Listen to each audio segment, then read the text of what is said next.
United Utilities reported a 6.5% rise in first half earnings, partly thanks to lower costs related to infrastructure. Meanwhile, Severn Trent shares are under pressure today after it reported an 11% drop in pre-tax profit year on year. Russ Mould is the investment director at AJ Bell. Russ, good to see you. Thank you, Victoria. Let's start with United Utilities. What do you kind of make of the earnings? What are the key takeaways? I mean, the earnings themselves, I think, were no worse than expected. We know there's regulatory pressure there. We know there's pressure from the regulator to keep on spending to maintain and improve customer service. The secret really was the dividend was up.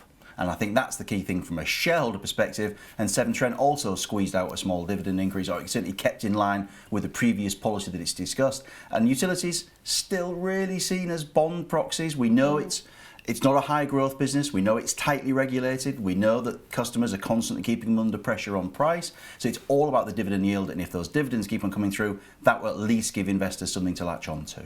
So when we look at Severn Trent, obviously the share's a bit under pressure today. Why are investors not too happy about the earnings? Well, I think overall Severn Trent's actually relatively well positioned, to be fair, because it's already had fast track approval for its AMP7 next regulatory 5-year plan. So I think the shares have actually done quite well. So it may just be, okay, we knew all that was coming, fine, move on, nothing to see here. But if you look at Severn Trent and I think Pennon, they've both already had regulatory approval. So all things being equal, and I admit things could change come the 13th of December this year if the government changes, all things being equal, the water utilities, as an investor, you now know pretty much what you're going to get from here through to 2025 in terms of capital investment requirements, pricing, therefore cash flow, and therefore ultimately those dividends. So water, if things stay as they are, at least you know where you stand.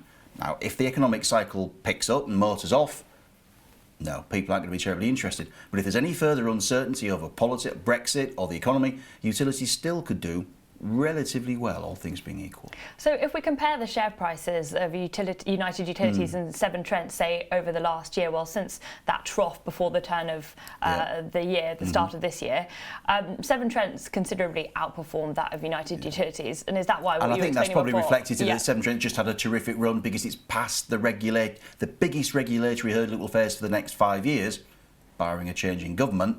It's passed that with flying colours. So I think that's why the shares have done well. And today it's like, OK, we know that, move on, let's go and have a look at something else. So what are your kind of key stocks in the sector to watch? What's your top pick? I mean, actually, the water ones will be quite high up there because you've got that degree of regulatory certainty, change in government aside. And the other one that's intriguing is SSE, because you've seen a major corporate restructuring there. It's actually pulling out of the household energy supply business. It's selling that business to OVO. That deal's going through right now. So that removes a lot of the volatility again from the company's earnings that we've seen over the last couple of years. You've now got a power provider that's very much focused on renewables. So again, in terms of where customers want their supplies to be, where the government wants their supplies to be, it's actually in quite a good place. The yield again is pretty good. The one caveat to that is, if we get a change in government, could those assets be nationalised? And that's been declared in the manifesto programme from the Labour Party today, in fact, just a couple of hours before we sit here.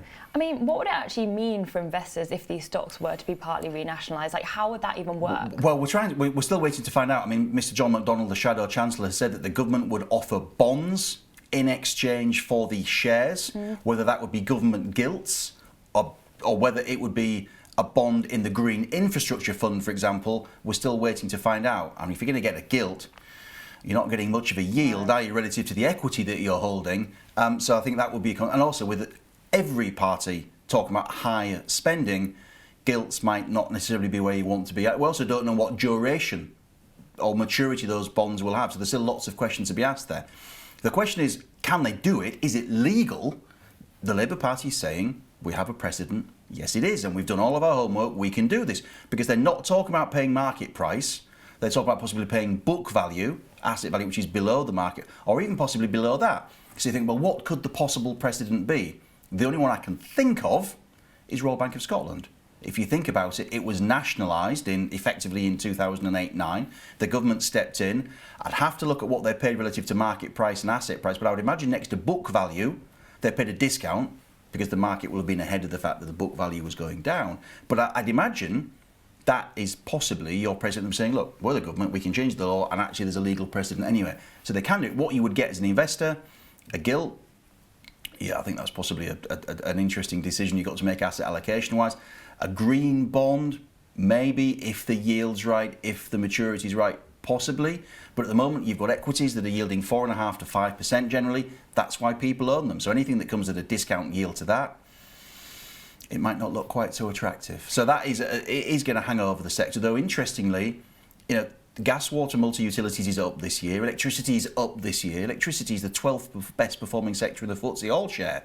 So right now, the market is telling you we don't think Labour are going to win. Well, that's what doesn't mean that they're right, but that is the consensus. Well, that's why I wanted to ask you, do you think that the market is correctly pricing this risk? Because, like you say, the market doesn't really seem to believe that Labour is likely to win and this renationalisation policy will actually materialise. It's clearly looking at the polls, which have got the Tories 10, 12 points in front.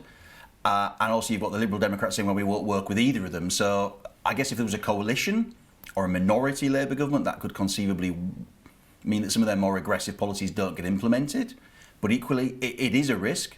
The Corbyn party, Jeremy Corbyn and John McDonnell picked up 10 percentage points in support right at the end of the last election campaign in 2017. Now, it's kind of hard to believe that this current Conservative government will run a campaign as inept as the previous one did under Theresa May and Nick Timothy, but you don't know.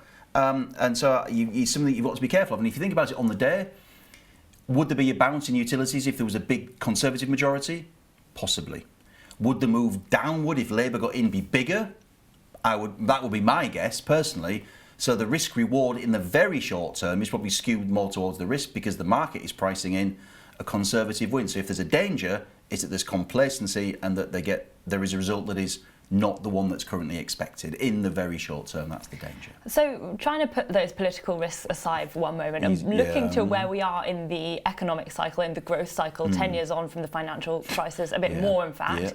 I mean, surely this is a good time to turn defensive. This is a good time to look to the likes of the utilities. I mean, I think given that the economy is just about chugging along, you can see why the utilities would potentially form part of a balanced portfolio because of the yields that they offer. The 10-year gilt yield, I've lost track, but it's probably still about 0.7% or something, 0.8%. There's not much joy there. Cash in the bank, same issue. So those yields are 4.5%, 5%. When you've got regulatory certainty, which you certainly have from the water companies, you can see why people would look at them. If, for any reason, the economy motors, government spending, government largesse on infrastructure gets things going, the utilities you would expect would, again, underperform in that environment. I did look before I came here, so I do my homework, I promise.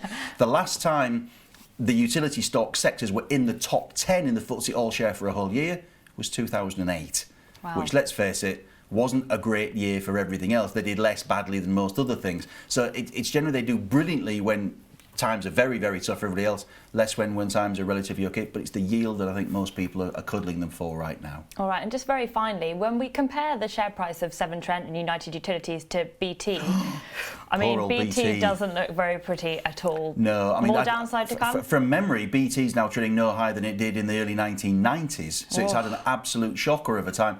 I mean, BT has probably got more problems than the utilities has in some ways.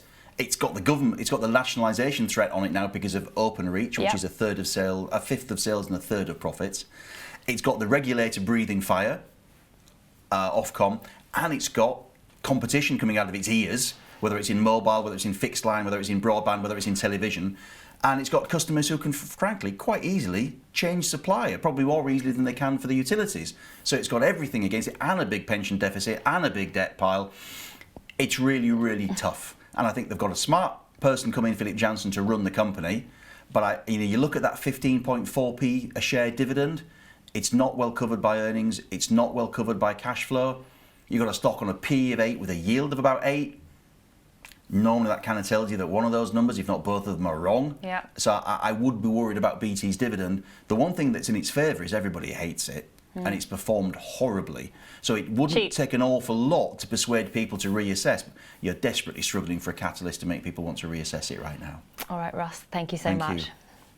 That was Russ Mould, Investment Director at AJ Bell. I'm Victoria Scholar, and thank you for watching IGTV.